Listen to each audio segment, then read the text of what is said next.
Hello and welcome to this version of the FDTD Satellite Applications webinar. We're very happy today to have a briefer, Jason Schauman from Springfield, Corey Mead from Omaha, and Pat Spoden from Paducah.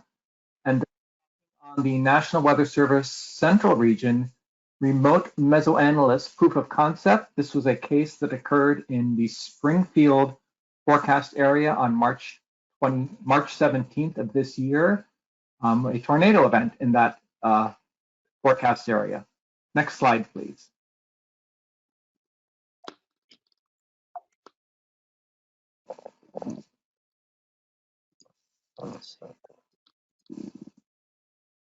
This is part of a series of webinars on satellite-related topics.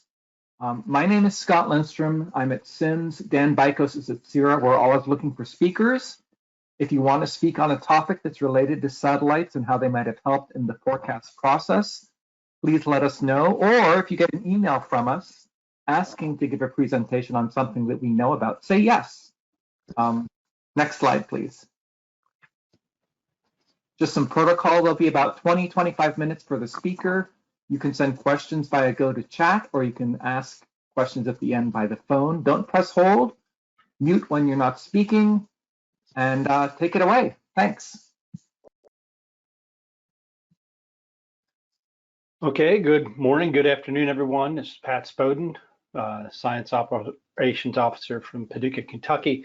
I want to talk to you a little bit about a program that we started in Central Region. It actually began last fall and is running now in Central Region. And it's called the RMA, or Remote Mesoanalysis Program. One of the reasons this was started was to aid in the group learning of helping everyone to improve upon their mesoscale abilities. But another bonus that comes out of this is mutual aid. Now, we have a limited number of events this year because there's still some learning and growing going on, and it's not meant to replace the in-office mesoanalysts. We're there to aid them. But we've also seen that in the chat sometimes it will grow organically without an official start. So basically you have the chat room that anyone in Central Region can join, and I would assume outside of Central Region. Then the facilitator oversees the mesoanalyst chat room, but the facilitator then is also the conduit between the other FOs that are in, say, a slight or moderate risk or enhanced risk.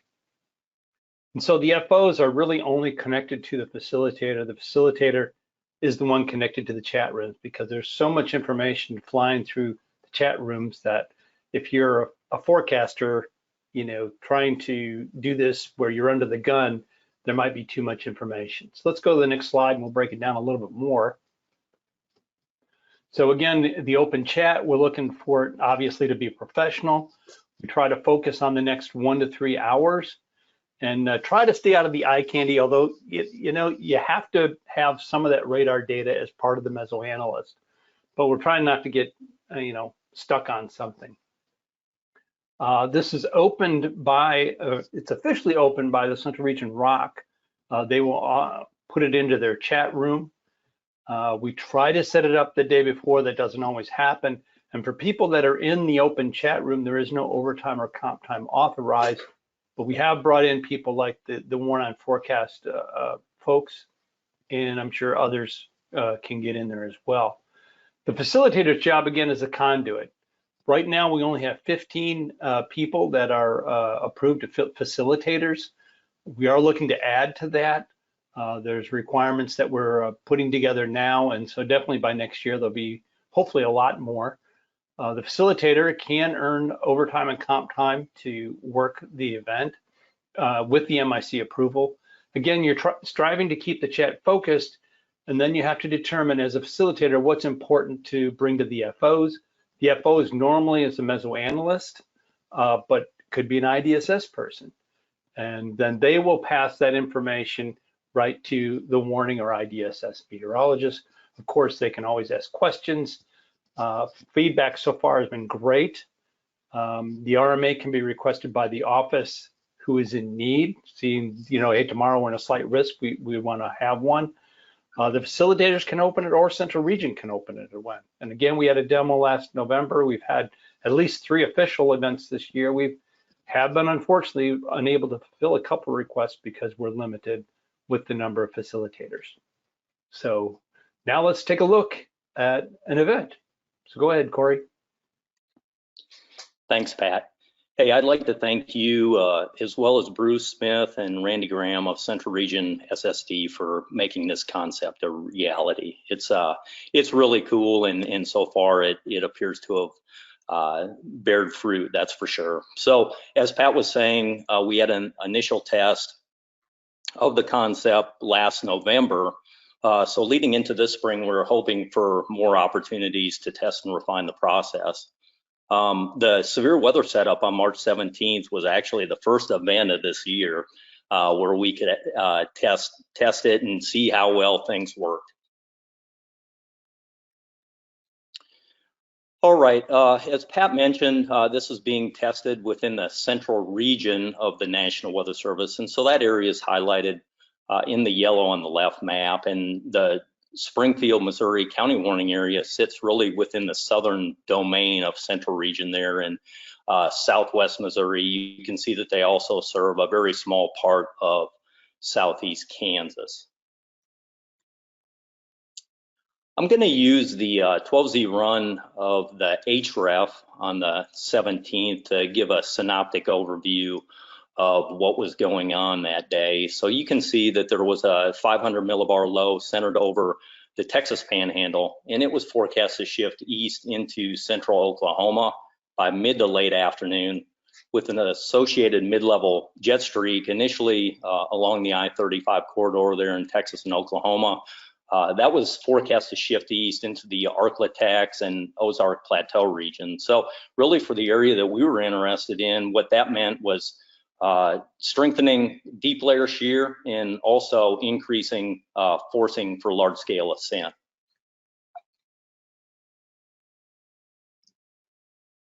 Let's see if I can get to the next slide here.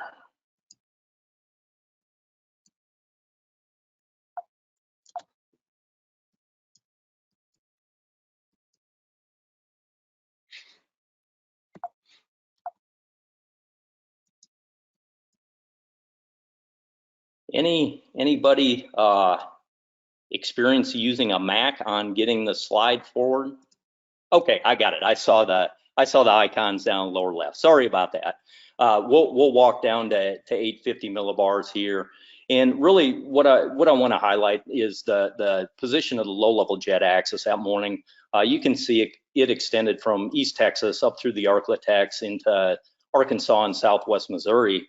But by mid to late afternoon, that feature actually was forecast to shift east into the lower Mississippi Valley, with a general decrease in wind speeds at 850 millibars there across Southwest Missouri and Northwest Arkansas. At the surface, there was an area of low pressure over Southwest Oklahoma or Western North Texas on the morning of the 17th, and that feature was forecast to track generally northeast along the I-44 corridor in Oklahoma through the day.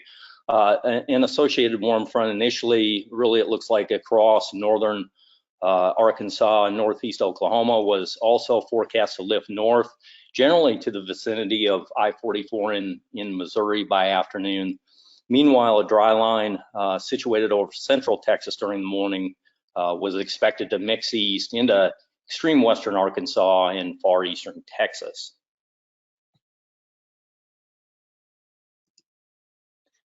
The day one convective outlook, you can see that the primary region of focus was the lower Mississippi Valley into central Gulf Coast states where the high risk was in place.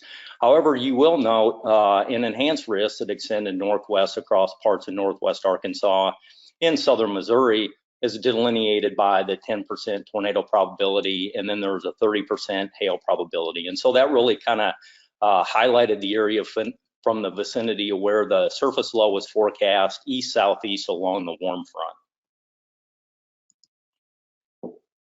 This is a radar mosaic, really during the morning hours of the 17th. And so you can see that there was a decaying MCS that tracked through the Springfield area. And there was a fair amount of residual cloudiness that was left over through midday. And so that was one of the first challenges that the RMA group was faced with, was trying to determine really how much destabilization was gonna occur in the area of concern. And so you can see the graphic on the right was actually a graphic that was posted in the chat room. And that individual highlighted an area over northeast Oklahoma, extreme northwest Arkansas into southwest Missouri as a potential area that could see some stronger heating and destabilization to the north of the warm front that was, let me get my pointer here, that was situated over northwest Arkansas. And then there was some suggestion that maybe this green line might mark the northern edge of surface-based destabilization.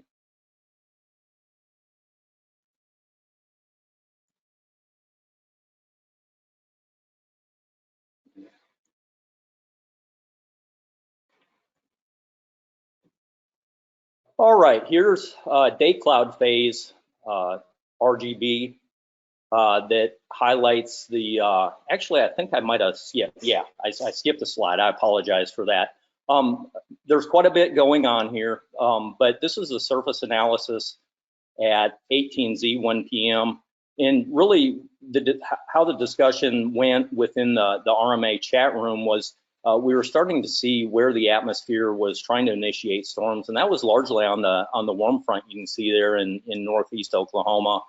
Some attempts on a prefrontal wind shift, but by and large, it was up along the warm front. And so there were questions as to whether or not those storms would become surface-based, just given the presence of billow clouds in place across northeast Oklahoma. The general consensus, assuming a storm motion that was almost due north, was that much of that convection trying to develop would become elevated atop a stable layer fairly quickly. And so there really wasn't a perceived risk of those storms moving into the Springfield area. However, farther east along the warm front and prefrontal wind shift, those locations were being monitored for storm development. And just given the fact that there's a relative min and cloudiness across northwest Arkansas and even into southwest Missouri to some extent, we were trying to figure out exactly how much air mass destabilization would occur there to support perhaps a wider berth of surface-based storm development and better tornado potential. So this is our day cloud phase RGB. You can see a lot of stuff going on. We could probably talk all day about it, but what I want to point out is the convection over Oklahoma continuing to develop and move north. And if you look closely, especially toward the latter part of the loop, you'll see stratus clouds, which delineate the cold stable air mass edging southeast through extreme southeast Missouri, parts of northeast Oklahoma, and essentially that convection is being undercut by that cold air surging south. And so as far as assessing the threat area in Springfield's area, the group became a bit more concerned about the convection developing farther to the east along the warm front in far east or northeast Oklahoma, northwest Arkansas, as well as prefrontal wind shifts. And again, the thought was, okay, if we can destabilize enough along and north of the warm front there in southwest Missouri, maybe there is a surface-based supercell and tornado threat in that area.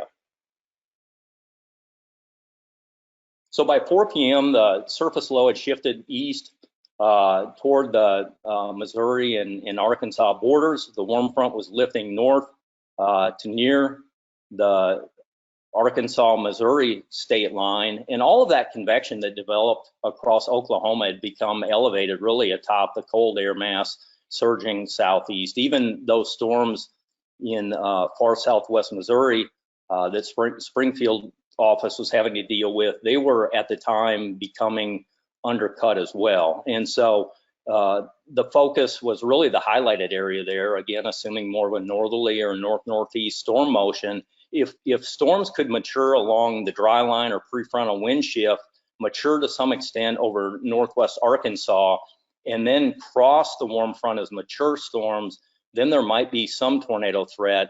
How far north the surface-based instability resided in Missouri remains somewhat in question at that point in time.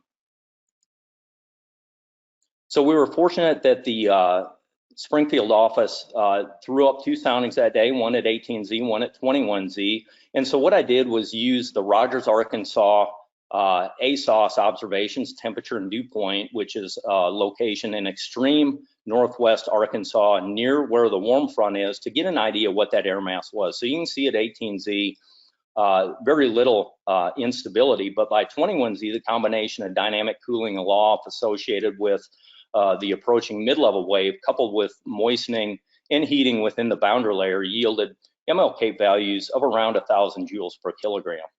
I also would like to note the strengthening in 500 millibar winds. If you recall the HREF forecast of the mid-level winds maximum moving into the area. So winds at 18Z were around 50 knots. By 21Z, they had increased to 75 knots. So plenty of deep layer shear. The one thing I will highlight though is the low level shear denoted by the effective SRH values here in magenta are generally from 70 to around 100 meters squared per second. So not all that strong. And so if we just step back and look spatially at some of these parameters at 21Z using SPC mesoanalysis, you see that they align pretty well with what we saw in the sounding data.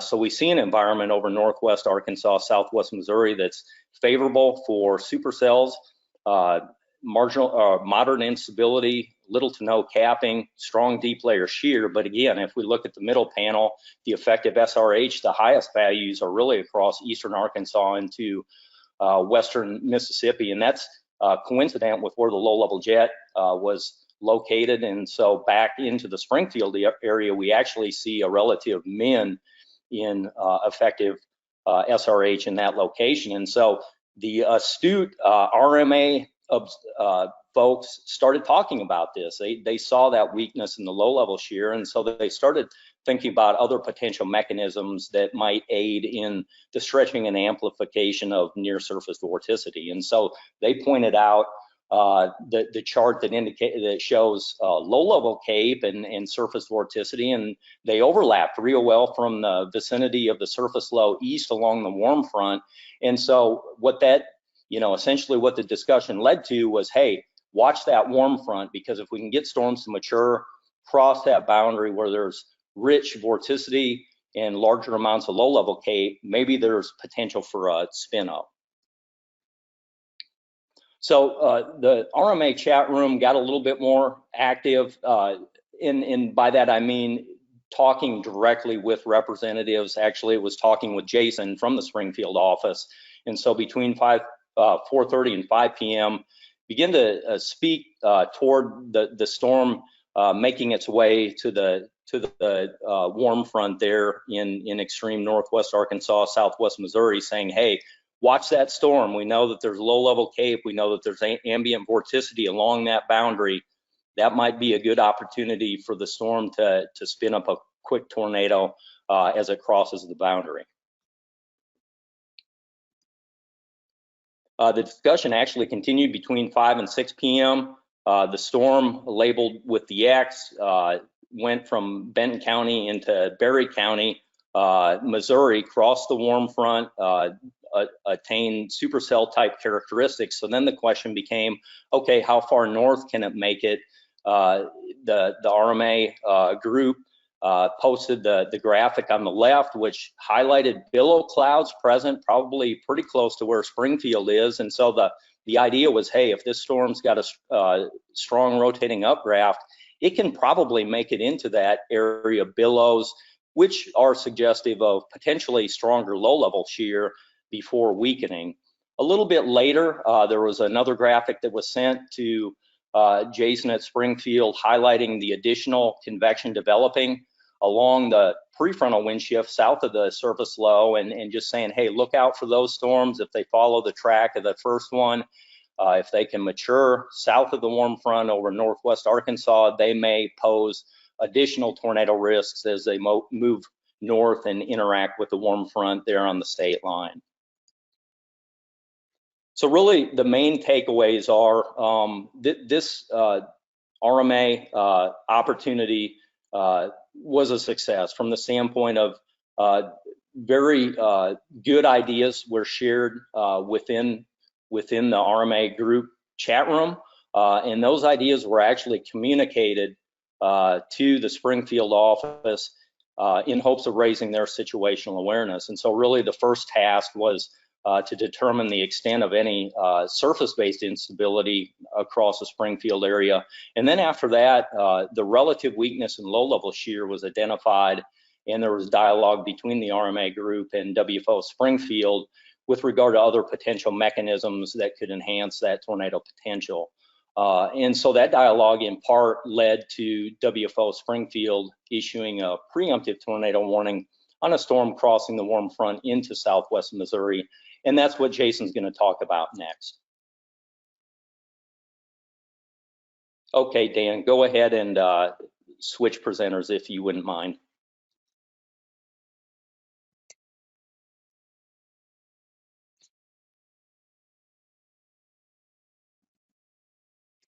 Okay, can you all see my presentation?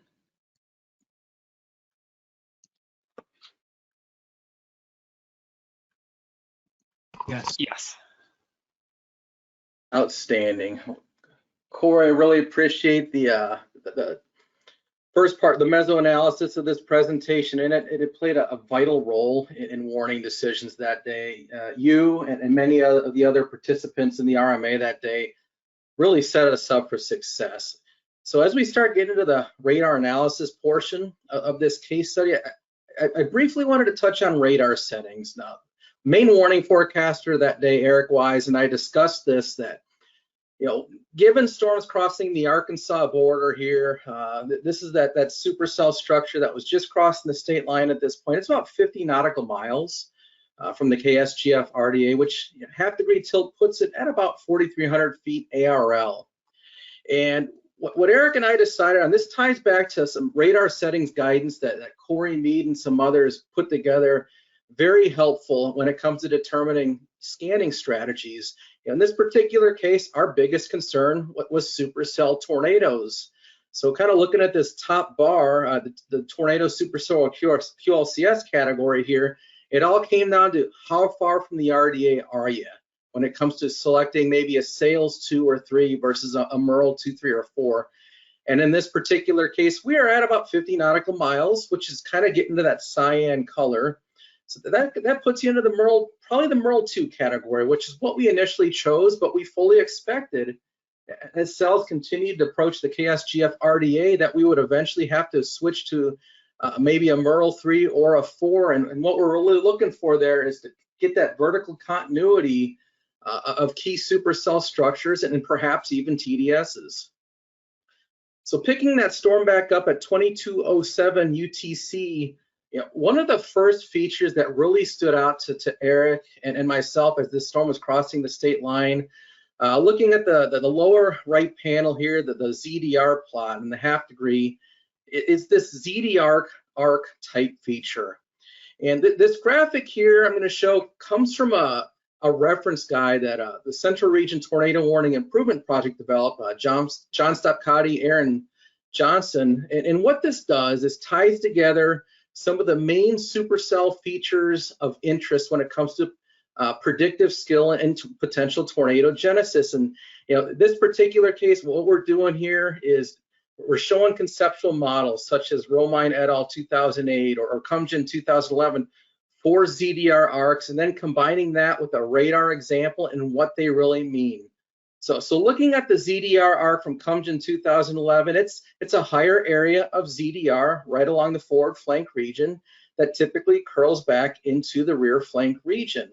And here's a great example of a ZDR arc. This one actually preceded the tornado, the EF3 tornado that passed very close to Mayfield, Kentucky back in May of 2016. So again, that classic arc signature from the forward flank region into the RFD region. When it comes to what this really means for warning forecasters, looking at this top table here, you're trying to anticipate low-level mesocyclone intensity trends. And more particularly, you're trying to infer dynamic lift potential from that low-level mesocyclone ahead of time. So again, you're not trying to be you're trying to be proactive, not reactive. You're trying to issue a tornado warning if needed before the low-level mesocyclone really strengthens. Now, kind of the counter to this would be what we term as a null case for tornado, supercell tornado genesis, or a null situation. And this is referred to as a ZDR arc disruption or an impeded ZDR arc. And this is a conceptual model that the CR-TWIP actually developed, to where you may have fragments of higher ZDR, but they're not going to be whole and extend back into that RFD region. And let me zoom in on this radar example here a little bit. You'll see this is actually from the San Angelo radar, a case back in 2013. You'll see that there's fragments of higher ZDR, but there's those lower values of almost zero, ZDR minima, if you will. And this is very much indicative of probably large hail or wet hail falling. And what this means from a primary application standpoint, your degree of negative buoyancy in the near surface airstream below the mesocyclone. You've got higher negative buoyancy due to the rain-cooled air and likely the wet hail.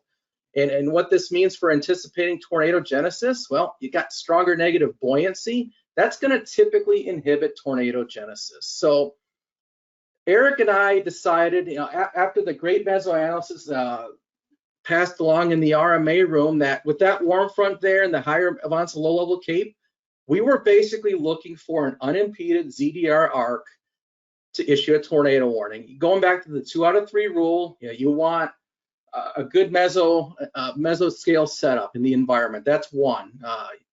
Radar presentation would be the second, and a third would be a spotter report. If you're meeting 2 out of those 3, oftentimes you should be issuing a tornado warning. So the warm front was there. Now we needed that radar presentation and or a spotter report.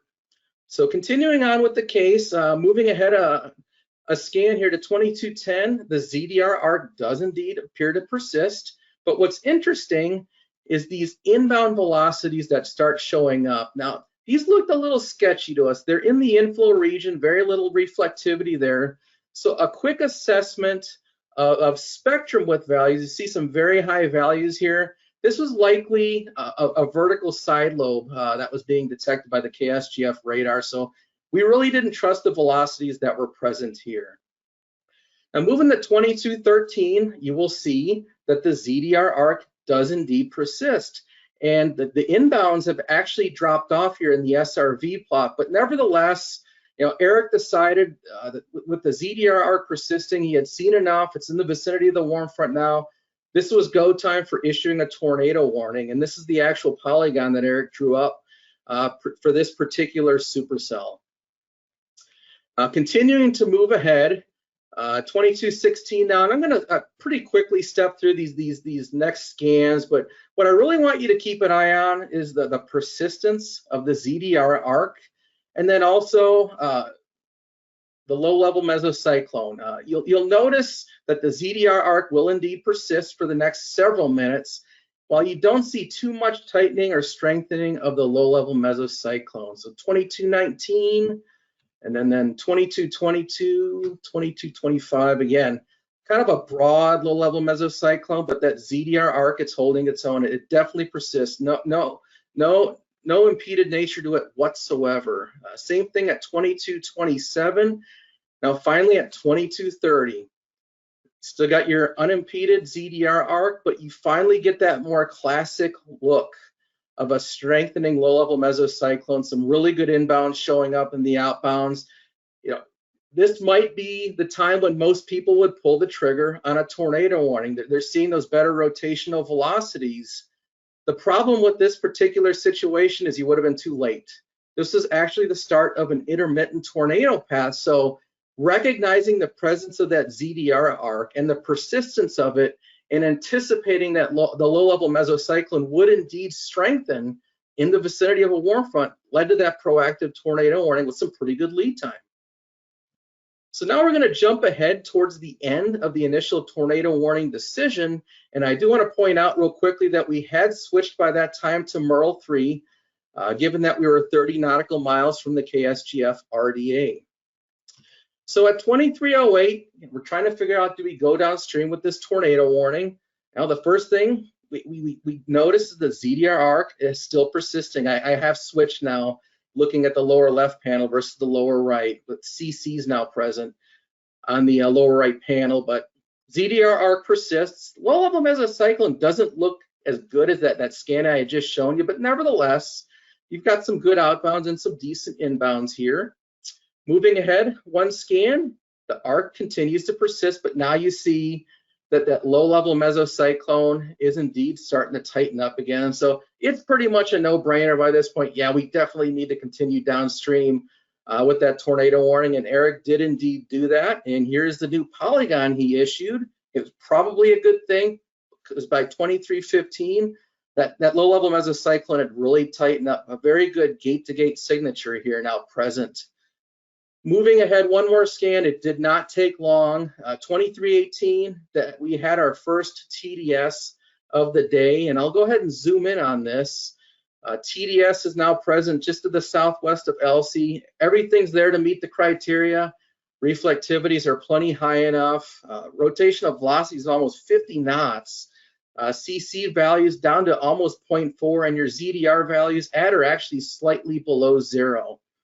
In terms of the vertical continuity check, going up to the 0.9 tilt, you can indeed see up around 3,000 feet. You still had your couplet, CC drop, and those lower ZDR values. Continuing to the next scan, the TDS did actually persist, and by that time, Eric had upgraded to the radar observed tag, which is this purple polygon here, which is the typical setting in GR2 for our radar observed tag. And finally, what actually happened? This is the intermittent tornado track. It was largely EF0 in nature, but there was some EF1 damage in there. Overall intermittent length was about 25 miles with an estimated peak wind speed of 87 miles per hour. With that, we'll go ahead and close out the presentation with acknowledgments. First, definitely want to thank Eric Wise. He was the primary warning forecaster that day and had some excellent insights. Issued excellent warnings, but had some great insights for this presentation. And as was said earlier, we really want to thank Central Region Headquarters for their encouragement and support of the RMA project. In terms of some goodies for you all to take home, that Supercell-based tornado genesis radar reference guide, some great material in there. We just showed a few of the features in there. There's some other material in there when it comes to storm relative velocity enhancements and the KDP ZDR separation vector angles. And then the radar settings reference material. I showed you that radar scanning strategy guide that Corey Mead headed up. Also a great YouTube presentation here from John Gagan and Brian Bargenbrook that really gets into depth when it comes to radar settings. And these place files for MERL developed by Zach Hyras are also great when it comes to determining which MERL setting to use when it comes to tornado potential of both QLCSs and supercells. With that, I can toss it back and we can open up the floor to questions. Thanks a lot. That was very interesting. And I'm going to ask one question right off because you're right at the border with Southern Region. For this case, were Tulsa and Little Rock participating in the RMA? I do not recall them being in the chat room. That doesn't mean they weren't. I will say that we had really good communication with both the Tulsa and Little Rock offices via NWS chat. I believe there may have also been a phone call or two involved there, but we're continuously monitoring those upstream chat rooms and sharing information. Thanks.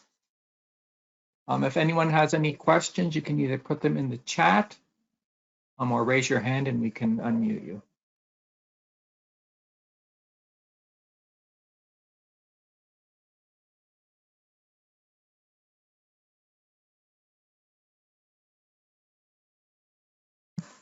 And while we're waiting, I'll ask one more question.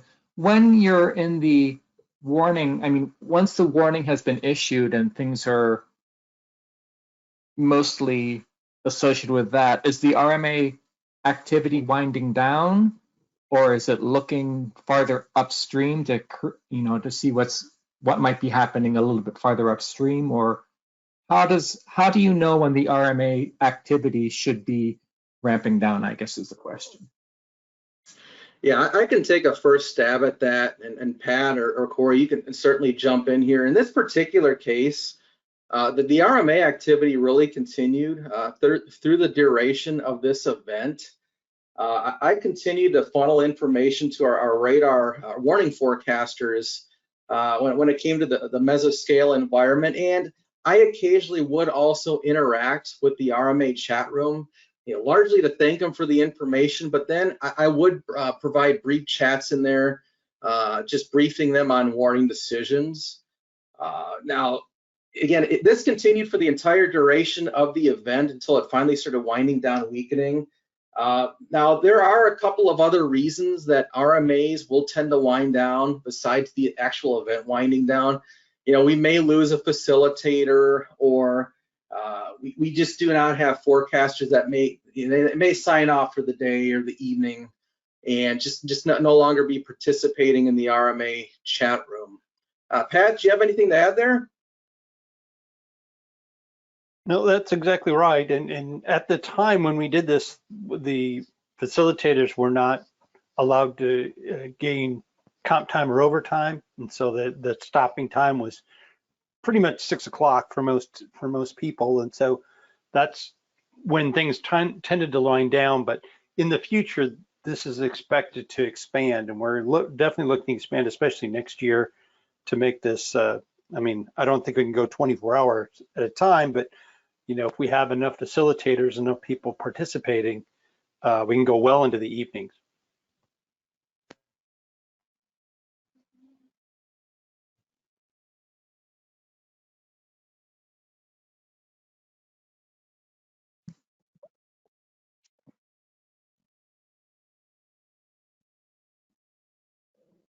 If there aren't any, I don't see any questions in the chat. And I know we're a little past time. Oh, hold on, Scott. We got one question from John Stopcuddy. I'm going to unmute John. John, go ahead. Hey, thanks for the presentation, guys. Really great example of use of the RMA. And just kind of wanted to say also that this is a great end result of cultivating expertise. You have people like Corey Mead in the chat room there. You know he's going to give you pertinent information, and you know, following that down the line to the warning forecaster. Just a great example of how this can be used in severe weather cases.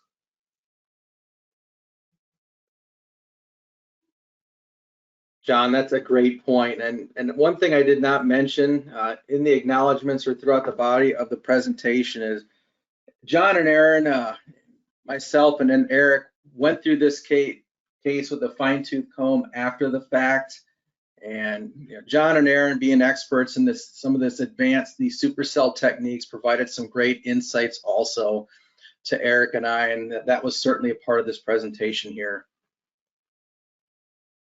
Yeah, and again, there were many voices in the chat room, since I participated in that day as well. But really great information, and being able to drop a graphic or two right in that chat window from using satellite, the day cloud RGB that Corey was showing, that was critical in the whole process. So yeah, really great presentation, guys. Thanks very much.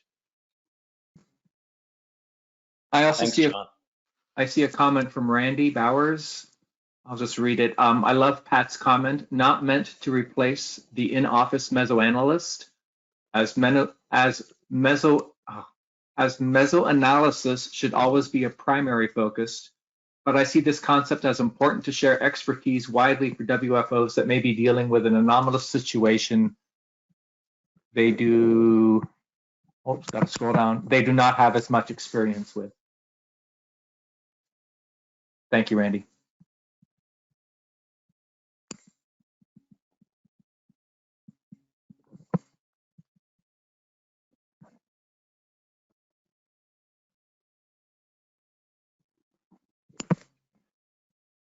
I'm going to thank again Corey, Jason, and Pat for their presentation today. This will be. Scott, I see one more comment or question from Mike Jurowitz. I'm going to unmute Mike. Okay, go ahead, Mike. Okay, thanks. First of all, this is a fantastic presentation, and someone who's trying to champion the dedicated mesoanalyst role more in my office back here in Pennsylvania.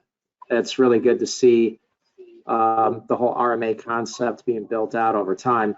And also as someone who was involved in the initial and I guess even ongoing research with the ZDR arc and whole separation angle thing, it's great to see too that this continues to be used operationally. It's gratifying to see that. I was just curious, how many people roughly now are involved in the RMA project?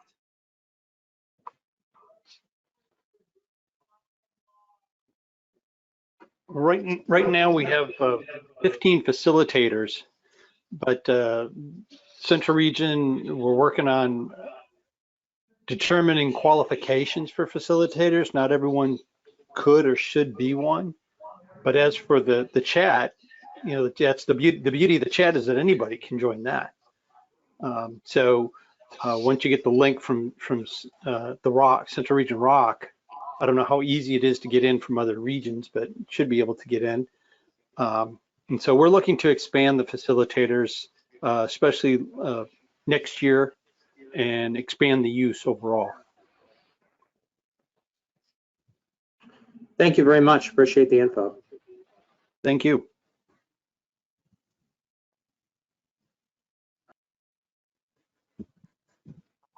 Is there anyone else who'd like to make a comment or ask a question?